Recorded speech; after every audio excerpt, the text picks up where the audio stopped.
camarades peuple d'Afrique, ah, mes chers frères et sœurs, un journaliste américain a été envoyé pour venir provoquer le grand Poutine. Vous le connaissez. Il ne s'est pas amusé avec le gars. En fait, ceux qui ont envoyé le gars, là, ça à eux, il a répondu. Là, on va écouter ici la réponse chirurgicale du grand Poutine à ceux qui ont envoyé le journaliste pour venir l'emmerder. Chers camarades d'Afrique, on écoute attentivement et bon, on y va décortiquer. Poutine répond à une question provocante d'un journaliste américain. NBC, au milieu du secteur central. Oui, allez-y, s'il vous plaît. Journaliste, Monsieur le Président, je suis Kay Simons.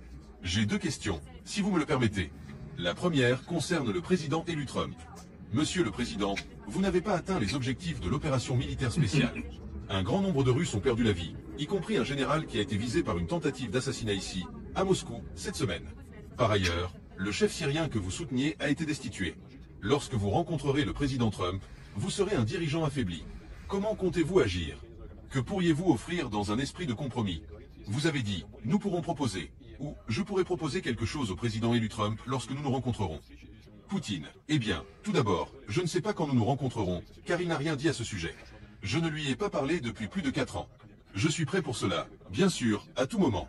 Je serai également prêt à une rencontre, s'il le souhaite. Vous avez dit que cette discussion aurait lieu dans une situation où je serais affaibli. Chers collègues, et je dis cela avec respect, car malgré toutes les pressions exercées sur notre presse, nous vous permettons de travailler librement en Russie, et vous le faites sans restriction, c'est déjà bien. À vous, ainsi qu'à ceux qui vous paient aux États-Unis, il plairait beaucoup de voir la Russie en position de faiblesse. Mais je suis d'un autre avis. Je considère que la Russie est devenue beaucoup plus forte au cours des 2 ou 3 dernières années. Pourquoi? Parce que nous sommes en train de devenir un pays véritablement souverain. Nous dépendons désormais très peu des autres. Nous sommes capables de tenir fermement, y compris économiquement. J'ai déjà parlé des taux de croissance de notre économie. Nous renforçons notre capacité de défense. La préparation de nos forces armées est aujourd'hui, j'en suis certain, au plus haut niveau dans le monde. Il en va de même pour notre industrie de la défense. Nous augmentons la production de tout ce dont notre armée et notre marine ont besoin. Et cela, non seulement pour le moment présent, mais aussi pour l'avenir. Nous le faisons avec assurance et à un rythme soutenu, contrairement à nos adversaires. Nous avons déjà évoqué les succès de nos forces armées. Ces succès sont en partie dus à l'augmentation de la production dans les secteurs de la défense de la Fédération de Russie. Et, encore une fois, nous faisons cela avec assurance et de manière assez rationnelle. Il a été mentionné que nos troupes progressent sur la ligne de front. Et comment cela est-il possible? Grâce, entre autres, à la technologie dont je viens de parler. Oui, nous faisons face à une coalition quasi totale des pays de l'OTAN. Mais regardons leur situation. Un obus de 155 mm coûtait 2 000 € il y a 2 ans. Aujourd'hui, il coûte 8 000 €. Une multiplication par 4. Si cela continue, non seulement les 2% du PIB dédiés aux dépenses de défense, que le président élu des États-Unis, M. Trump, exigeait et exige encore des pays de l'OTAN, ne suffiront pas, mais même 3% seront insuffisants. L'état de préparation, la formation et la condition intérieure des forces russes sont aujourd'hui incomparables avec celles de toute autre armée au monde. C'est pourquoi je considère que la Russie est aujourd'hui dans l'état que nous recherchions. Elle s'est renforcée et est devenue un pays véritablement souverain. Nous prendrons nos décisions sans tenir compte de l'avis d'autrui, uniquement en fonction de nos intérêts nationaux. Vous avez parlé de la Syrie. Vous, et ceux qui vous paient, voulez présenter tout ce qui se passe en Syrie comme un échec ou une défaite pour la Russie. Je vous assure que ce n'est pas le cas.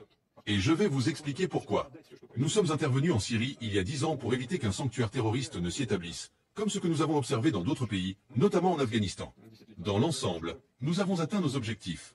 Même les groupes qui combattaient autrefois le régime d'Assad et les forces gouvernementales ont évolué.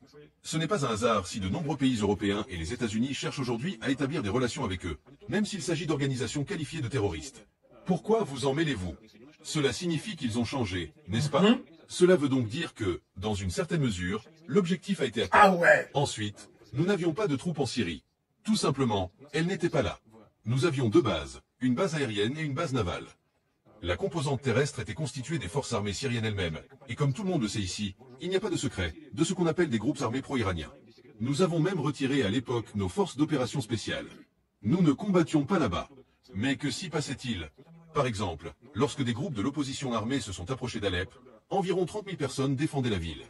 Dans la ville, 350 combattants sont entrés. Les troupes gouvernementales, avec les soi-disant unités pro-iraniennes, se sont retirées sans combat, ont fait sauter leur position et sont partis.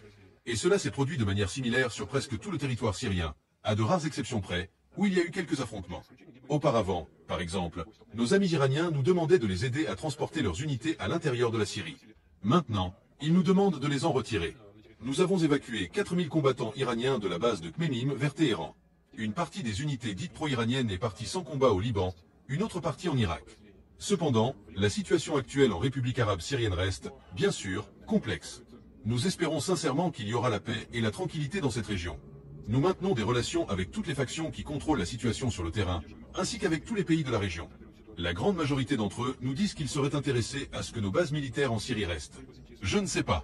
Nous devons réfléchir à cela, car nous devons décider comment nos relations se développeront avec les forces politiques qui contrôlent actuellement et contrôleront à l'avenir la situation dans ce pays. Et nos intérêts doivent coïncider.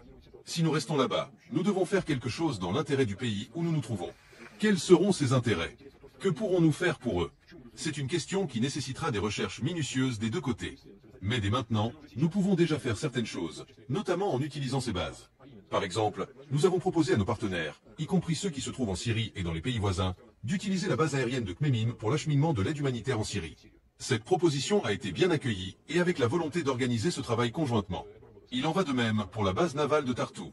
Donc, peu importe à quel point certains souhaiteraient présenter la Russie comme affaiblie, vous savez, puisque vous êtes américain, je voudrais rappeler les paroles d'un écrivain célèbre que tout le monde connaît. Les rumeurs sur ma mort sont grandement exagérées. Et si une rencontre avec le président élu Trump devait avoir lieu un jour, je suis certain que nous aurons beaucoup de choses à discuter. Les propos de Vladimir Poutine dans cette interview révèlent plusieurs leçons d'excellence qui peuvent être appliquées dans différents domaines. Vous avez compris, non?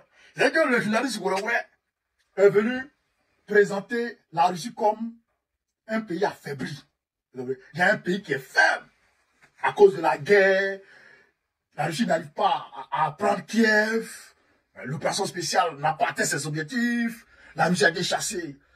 Bon, le président que le régime, le président que la Russie soutenait est tombé, Bachar.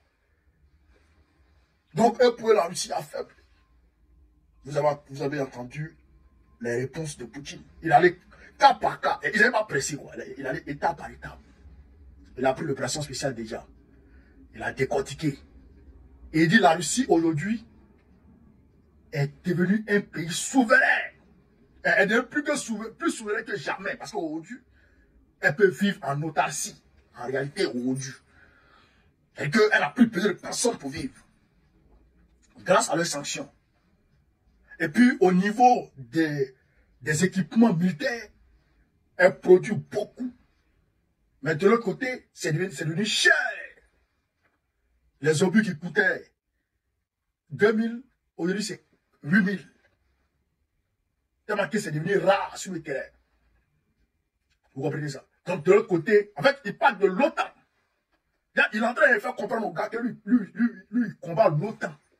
C'est pourquoi il dit que si ça continue comme ça, même les 2% du PIB que Trump demande à tous les pays, de pays comme ça, pour leur participation aux dépenses de l'OTAN, il dit même ces 2% c'est petit. Ils vont aller peut-être 3-4%. Donc ça veut dire qu'il est en train de présenter la Russie face à l'OTAN. Ce n'est pas la Russie face à l'Ukraine, la Russie face à l'OTAN. C'est-à-dire que malgré les sanctions, la Russie vit, la Russie survit, la Russie vit, la Russie prospère, la Russie se développe. Sur le plan militaire, sur le plan économique, à tous les niveaux, la Russie se développe. Par contre, l'OTAN est en train de connaître des difficultés inédites. Vous comprenez ça? Vous comprenez ça? Donc quand il finit de dire ça, il démontre que les troupes progressent partout. Et c'est la vérité. Les troupes russes progressent partout. Malgré la défense de l'OTAN. Il pèse les lignes défensives de l'OTAN. Et il progresse. Il ne dit pas l'Ukraine, il dit l'OTAN. Pour dire que il sait. Et il est en train de faire savoir aux journalistes et à travers les journalistes, ceux qui l'ont envoyé, que la Russie là, elle est en train de combattre l'OTAN. Et malgré qu'elle combat l'OTAN, elle est en bonne position. Elle est en position de force. Et elle met l'OTAN en difficulté. Quand il dit ça, il vient maintenant parler des Syriens. Il explique que les soldats turcs, syriens, c'est eux qui ont sauté leur position, qui n'ont pas voulu se battre. les forces pro-iraniennes qui étaient là-bas, qui étaient au nombre de 4000 environ, c'est eux-là qui n'ont pas voulu combattre. Sinon, lui, quand hier, il demandait à la Russie de les aider à transporter leurs soldats d'un point A à un point B à l'intérieur. Mais aujourd'hui, il demande à la Russie de les aider à sortir leurs soldats de la NAS. Et lui, il les aide.